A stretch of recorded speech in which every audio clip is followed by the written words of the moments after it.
With summer on the horizon, it's time for us once again to look back and see what the spring season had in store. If you have not seen my winter season video, these are all generally things that I thoroughly enjoyed or I'm excited for, be it video games, movies, podcasts, or anime, but for one reason or another did not make a full video on them. Though do note that while most of these things are released in the spring season, others are simply me finding them during this period of time. So, if that sounds interesting to you, join me in a brief look back at the spring season of 2021, starting with television. Similarly to the winter season, spring has been quite tricky for TV productions, with many shows either still being delayed or airing episodes that should have been aired last year. Though that does not mean that there weren't still plenty of shows I really enjoyed. One show that I surprisingly found incredibly enjoyable once it first began was Mythic Quest. When I originally heard about the show, I kind of wrote it off as being another sitcom with a soulless attempt to cash in on the gamer audience, but oh how wrong I was. After hearing good things about the show, I finally decided to give it a shot and binge the entire thing in a day, so the wait for season 2 was really painful, even though it hasn't even been that long.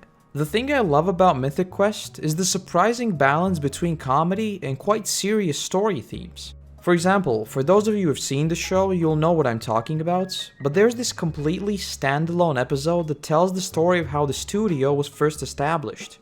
And this episode has some really impactful and thought-provoking moments. Though at the same time, it is not afraid of going full bananas, surprising you with the most bizarre and chaotic energy imaginable. This is further exacerbated by the brilliant dynamics between characters. For instance, the banter between Ian and Poppy is not only written incredibly well, but acted to perfection. It genuinely feels like this is their relationship IRL too.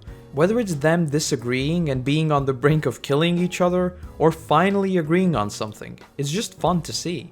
And lastly for Mythic Quest, it aired 2 special episodes during the wait for season 2. One of them was the quarantine special, and I won't say anything else about it. It was pure dumb fun and exactly what I needed during those early lockdown days, so do give it a watch. And between all the silly quarantine-inspired episodes that have come out over the course of the past year, this one was by far my favorite. But secondly, it was the Everlight episode which aired this April. And honestly, I think this episode sort of encapsulates the very essence of the show.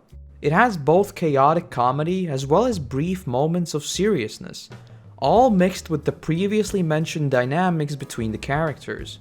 All in all, it was a really great episode and worked as a nice primer for Season 2. Moving on to Lucifer Season 5B. As of this video, it is yet to drop, but oh boy am I dying to see it. Lucifer is another one of those series that I started watching way back in the day, and it has gotten consistently better ever since. Obviously, once it was acquired by Netflix a few years ago, as seems to be trend nowadays, it absolutely blew up. And so I'd wager that many of you have at least heard about the show. And with season 6 reportedly being the final season, this is really the perfect time to catch up on it if you haven't. It's certainly not for everyone, especially some of the slower episodes of season 1, but it really does get much better once it finds its footing. I think a lot of this, just like with Mythic Quest, is down to the character dynamics being incredibly fun to see. Although Lucifer overall has a pretty serious narrative, there is still an abundance of comedy in each and every episode, most of which are simply interactions between certain characters. For instance, when Dan, or more commonly referred to as Detective Douche, and Lucifer interacts, you can expect that Lucifer will insult him in a creative manner at least once. It's something you just grow so used to seeing, that even Dan himself in an episode points out that something is off about Lucifer when he doesn't insult him. I don't really want to get into any more specifics as those are all iffy on spoilers, but all in all, it has been a really fun ride so far and I can't wait to see it through. And finally, for the TV part of this video, it's the ultimate marmite of a series. Fear the Walking Dead. If you've been in tune with the Walking Dead community in the least, you will know exactly what I'm talking about. The amount of drama surrounding almost all aspects of the show have been quite frankly nuts. Again, I'll avoid major spoilers as they simply are not necessary for the intents of this video, but the latest season has actually been fairly solid. Now, one thing you need to know about me is that I started reading and watching The Walking Dead way back in the day, when I was far too young to even know about it, but that's beside the point. All of this is to say is that I will see this show and their spin-offs through regardless. Though aside from that, I can say that for me personally, the latest events have seemed far more interesting than when we had the friends driving around in a truck arc. While it has never gotten even close to reaching the interest I had in the universe in the early days, I don't think that's a fair comparison, and I'm just happy that it has somewhat found its way again. Not much else to say about this aside from the fact that this current arc has a very interesting villain so far that I would expect from something like Fallout's, and so I am excited to see where it goes. Moving on to anime, a lot of what I've been really enjoying are things that I've already made videos on: Millionaire Detective, Moriarty the Patriot, One Piece, Steins Gate, and so on. Though there are a few more things to mention here, one of the more major ones being the Stone Ocean announcement. As you may know, I only got into Jojo very recently, but it very quickly became one of my favorite series out there. So much so that I've been actively fighting off the urge of reading the manga. The primary reason why I haven't done that yet is exactly the same as it is for One Piece. The overall unavailability of physical manga where I live, combined with the fact that I'm not a fan of reading things on screens. The announcement, of course, was only a part of the rest of the JoJo show that took place in April. I'm not really too sure how much of it I can show, so that's why I'm not using it in the background. But I do think that it was a very cool event. I know a lot of people were expecting a lot more, especially with them leaving the announcement till the very last moments, but I really enjoyed just seeing the voice actors sit down and talk about their favorite moments in JoJo, as well as in the production process. Not too much else to say about it since we don't have any concrete information about a potential release date or even release window, but I am very excited to see where Part 6 takes us. As for seasonal shows, I haven't really been consistently following any series aside from Mars Red. It's not really that far in yet, so I feel like it's still trying to find its footing in some ways, though overall, I am really enjoying it so far. The art style is something different, and I really vibe with it. The characters are also intriguing enough that you want to know more about them and so on. But just to give you a quick idea of what it's about, it takes place in the early 20th century. In this world, vampires have always existed in some capacity, but suddenly the number of them has started to rapidly increase, and a mysterious artificial blood source has appeared. And so a unit in the army is created to track down these vampires with the use of other vampires. Again, it's nothing groundbreaking, but it is certainly enjoyable. And lastly, for the anime section of this video, I want to really quickly bring up a series that I also brought up in my winter video, Log Horizon. I finally got around to catching up on the series, and oh boy, it's a ton of fun. As a lifelong MMORPG player, I can confidently say that this is by far the best MMORPG anime series out there.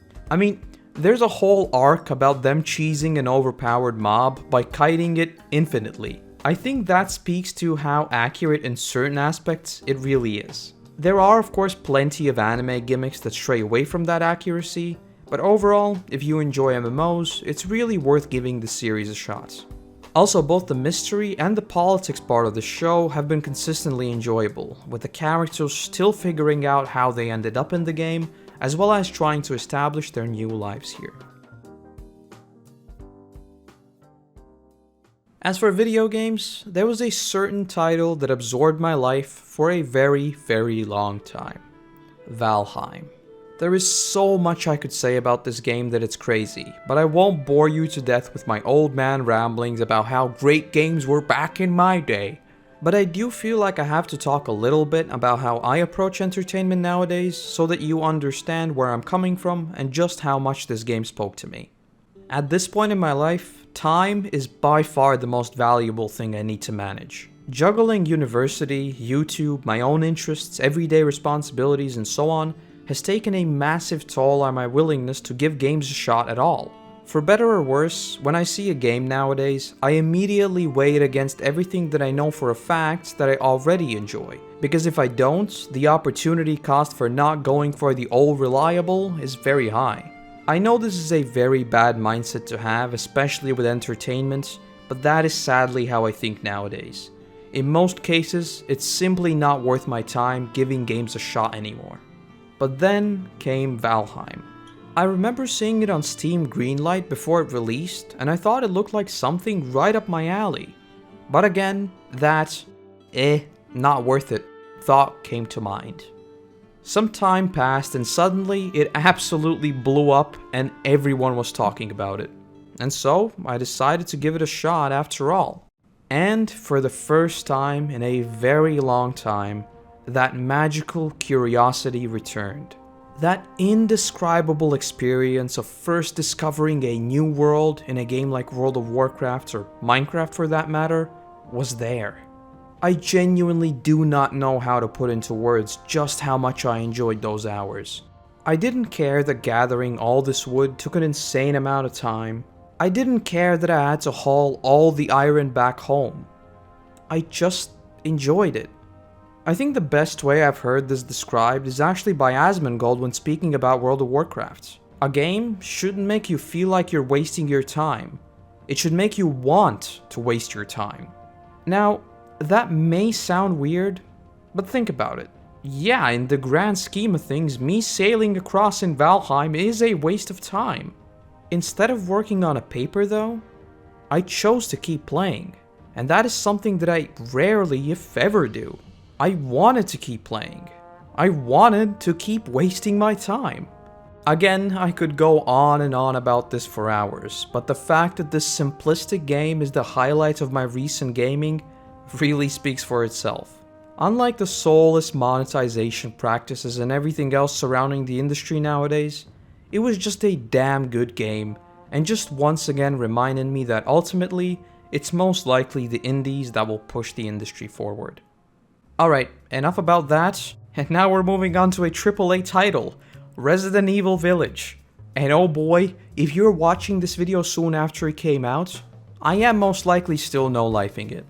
Now, you will have to ignore what I just said about Valheim, because the Resident Evil franchise is very much an exception for me.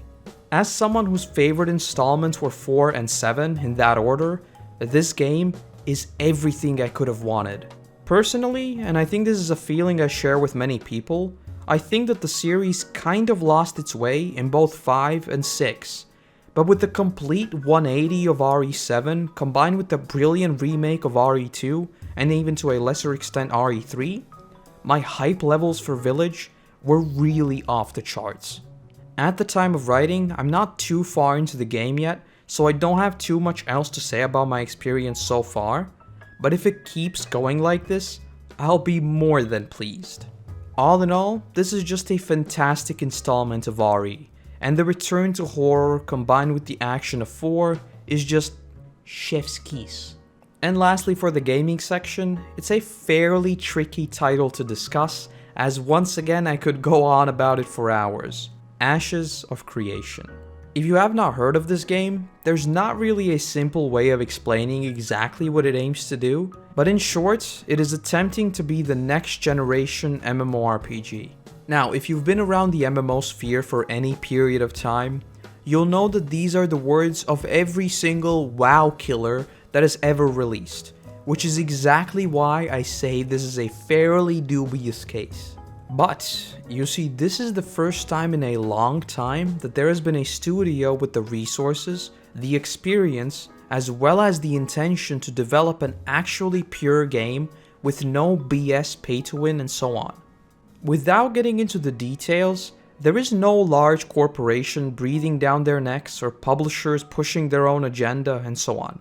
This is just a title spearheaded by a veteran MMORPG player aimed at people just like myself who have been disappointed with the genre for the past decade. Again, this is something that I could go on about for hours, but as someone who's stuck with WoW through thick and thin, I still have to acknowledge that the MMORPG genre has been stagnating ever since WoW became the behemoth that it is today. As for who's to blame, I'll leave that decision to you. Though if you are curious about more of what I'm talking about, the LazyPeon made a fantastic video about this, which I will link below.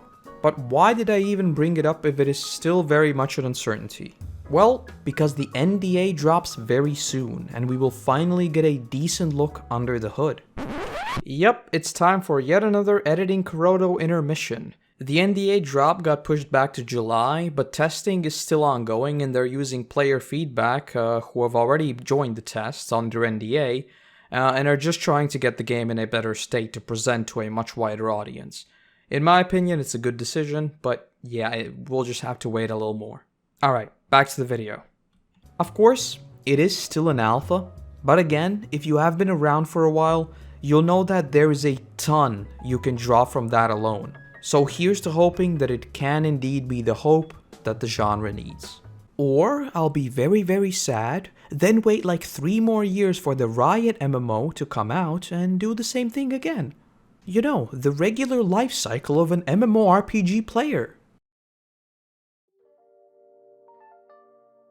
And for the final section of this video, I just want to look at various things in and around the internet, be it YouTube or music or podcasts.